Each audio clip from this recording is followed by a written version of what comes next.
नमस्कार दोस्तों। गुजरात में विधानसभा चुनाव चल रहा है। बड़ा आक्रामक होता जा रहा है, लगातार होता जा रहा है। जहां भारतीय जनता पार्टी वहां 27 साल से सत्ता में है। हालांकि 27 साल में लगातार उसकी सीटें कम हुई। नरेंद्र मोदी का शासन हो चाहे उसके बाद का शासन हो, स्थिति यह है प्रधानमंत्री बनने के बाद भी वो गुजरात के मुख्यमंत्री हैं।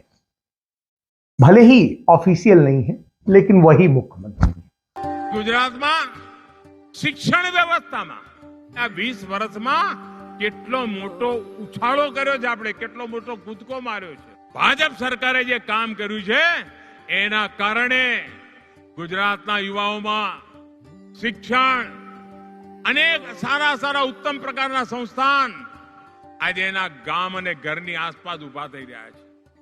નવી શિક્ષણ સંસ્થાઓ આ વધવાના કારણે નવજવાન વિદ્યાર્થીઓ માટે સ્કોપ પણ વધ્યા છે, અવસર વધ્યા છે, सीटों वधी गई है। અને જો હું 20 વર્ષ પહેલાની તુલના કરું તો તમને ધ્યાનમાં આવશે मित्रों કે કેટલો બધો બદલ થયો છે। उसके अलावा गुजरात की तमाम सारी नीतियों में, वहां के व्यापारियों में और सब में उनकी अपनी पैठ बनी हुई। वो अपने जमीनी आधार का और उनके जो वहां सेनापति हैं अमित शाह, वो लगे हुए हैं और उस पूरे अभियान में लगे हुए हैं। गुजरात में तमाम भाजपाई नाराज चल रहे हैं, कुछ टिकट कटने के कारण, कुछ और जो अपेक्षा की थी जिनकी, और सारी चीजों को लेकर के। तो उस नाराजगी के दौर में अमित शाह पिछले 3 दिनों से वहां डेरा डाले हुए हैं और तमाम सारे भाजपा नेताओं से मिल रहे हैं, उनको समझा रहे हैं, उनसे मान मनौवल का खेल चल रहा है। बहरहाल उन सबसे क्या फर्क पड़ेगा नहीं पड़ेगा वो अलग चीज है। उधर दूसरी तरफ वहां पहली बार बड़ी भारी उपस्थिति के साथ, पिछली बार भी लड़ी थी लेकिन इस बार भारी उपस्थिति के साथ आम आदमी पार्टी वहां पर संघर्ष कर रही है। जब झाड़ू वाला बटन दबाओगे तो समझ लो अपने बच्चों की किस्मत चमकाओगे। अगर कोई और बटन दबाओगे तो 27 साल से 32 साल हो जाएंगे और क्या फर्क पड़ जाएगा, वही रहेगा हालात। और उसका संघर्ष परसेप्शन पर है। वो दिल्ली मॉडल बताती है, गुजरात मॉडल बता के पूरे देश में सत्ता हासिल की गई। अब वो गुजरात में जाके दिल्ली मॉडल बताती है कि हम वहां सत्ता हासिल करें।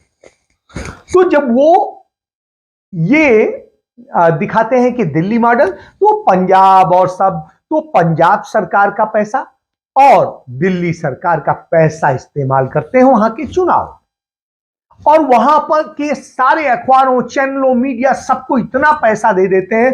शर्त होती है मीडिया के साथ रखी जाती है कि आप एक तो आम आदमी पार्टी के खिलाफ कोई खबर नहीं चलाएंगे, दूसरा आम आदमी पार्टी को सबसे ज्यादा स्ट्रांगली लड़ता हुआ दिखाएंगे, और तीसरा कांग्रेस पार्टी की खबरों को कम करेंगे।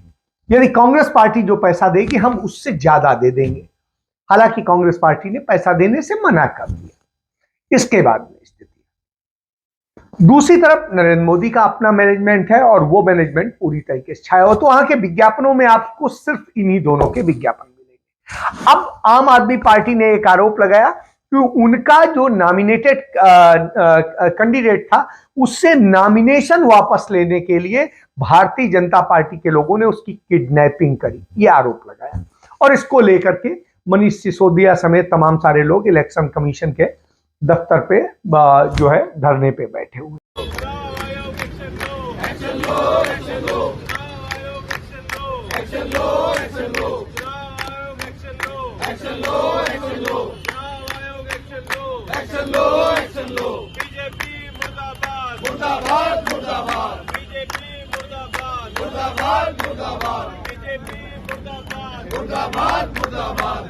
एक चीज है, इसके पहले आपने देखा होगा जब हिमाचल का चुनाव की घोषणा हुई और उसके पहले आम आदमी पार्टी ने 4-5 महीने बिल्कुल ताकत झोंक दी, लेकिन ऐन वक्त पे वो विड्रॉ कर गई, क्योंकि उससे लग रहा था कि भारतीय जनता पार्टी को कहीं नुकसान ना हो जाए। इसी तरीके से गुजरात में इन्होंने पूरी ताकत झोंक दी थी, लेकिन अब जब दिल्ली में एमसीडी के चुनाव की घोषणा हो गई तो वो खट से वहां से छोड़ के भाग खड़े हुए और दिल्ली आ गए।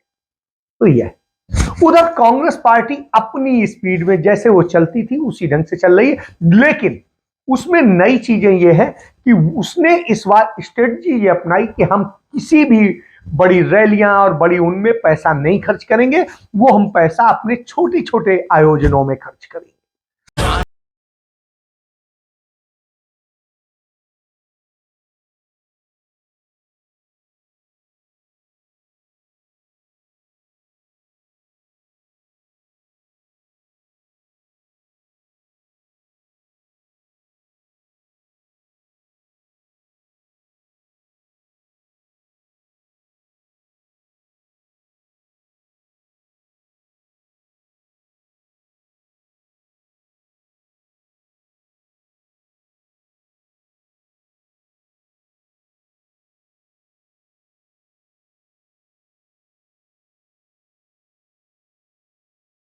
विधानसभा क्षेत्र में रैलियां कर रहे हैं और उसमें कांग्रेस के जो तमाम सारे नेता हैं वो बीच बीच में जाते रहते हैं।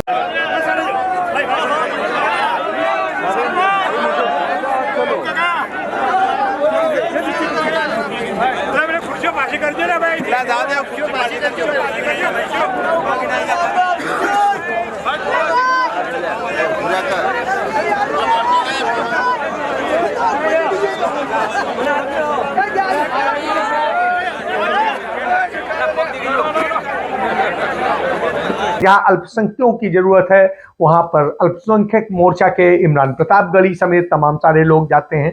उसके अलावा जहां पर बहुसंख्यक की जरूरत होती वो होती तो वैसे जाते हैं। उनके पड़ोस का ही राज्य है राजस्थान, वहां के मुख्यमंत्री और वहां के जो प्रभारी हैं रघु शर्मा वो जाते हैं। उसके अलावा पवन खेड़ा और उनकी पूरी टीम वहां पर पड़ी हुई है। बीवी श्रीनिवास जो कांग्रेस पार्टी के युवा के अध्यक्ष हैं उनकी पूरी टीम वहां पर पड़ी हुई है और काम कर रही है। तो इस तरीके से कांग्रेस पार्टी उस स्ट्रेटजी के तहत काम कर रही है, वो पूरे राज्य में परिवर्तन यात्रा निकाल रही है हर विधानसभा क्षेत्र।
और उसको लेकर के तो इस तरीके से कांग्रेस का अपना चल रहा है।